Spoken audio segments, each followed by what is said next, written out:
Hello and welcome to Scott Bryant's Fitness Systems, and this video is all about getting optimally ready for your workouts, and these are the telltale signs that you need to look for. So the first thing is, are your thoughts clear and ready on your workout? Do you feel focused enough to work out and put everything in to your 45 to 50, 60 minute session? The next thing you need to look at is your breathing, your respiratory rate. See, if your respiratory rate is not balanced, you'll probably find it even harder to work out. And the thing with the respiratory rate, if it's not balanced, the chances of you getting an injury is quite high. The next thing you need to look at is hydration. Are you drinking enough water? Do you feel fully hydrated? So when you do work out, if you break into a sweat, that you will replace that sweat with the optimum amount of water that you've already got resting inside the body. The next one is nutrition. Has your nutrition been good the night before? Has your nutrition been good on that day to give the optimum amount of energy? Some people will choose to have a protein drink, which I disagree with, and some will choose to fast, which I do agree with, and some will choose to have a light meal before they work out. Remembering that if your car is on the drive and it's got no petrol in it, it can't go anywhere. So you have to remember that too. Okay, the next one is, what is the correct type of movement?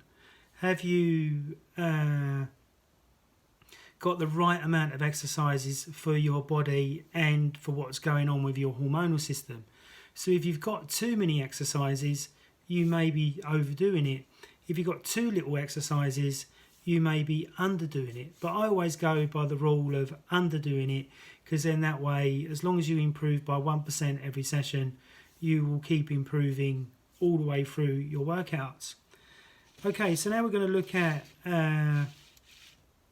when you need to avoid exercise. So it's the same thing. If you're too angry and too not focused, or too in your ego, let's say you're too in your ego like I was once, and I was working out on the bag, I was hitting the bag really hard, and I really damaged my bicep because I slipped the bag and ripped the bicep. So you really got to be aware of this, being too much in your ego and thinking, you know, if there's a really heavy weight that you are trying and you just feel like you can't lift it, just put it down and go back another day.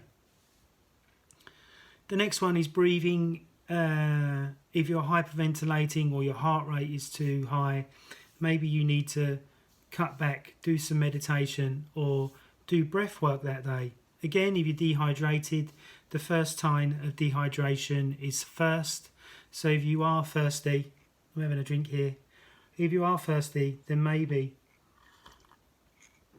you need to look at that and hydrate yourself fully. Again, if you've missed a meal, this may affect how you work out. Some people can work out well on fasting like myself, whereas others may find it really difficult and not used to that.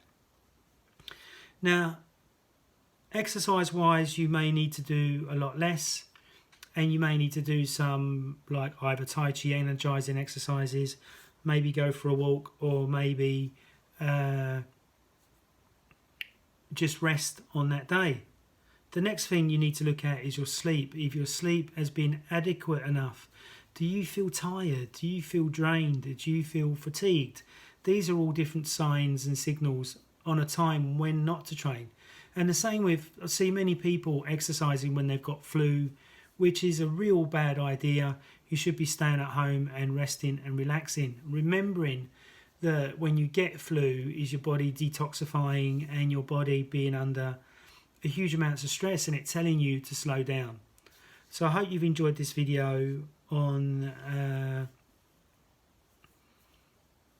when is optimum to work out and when it's optimum for you to rest, recuperate and get your body back to peakness before you go back into the gym.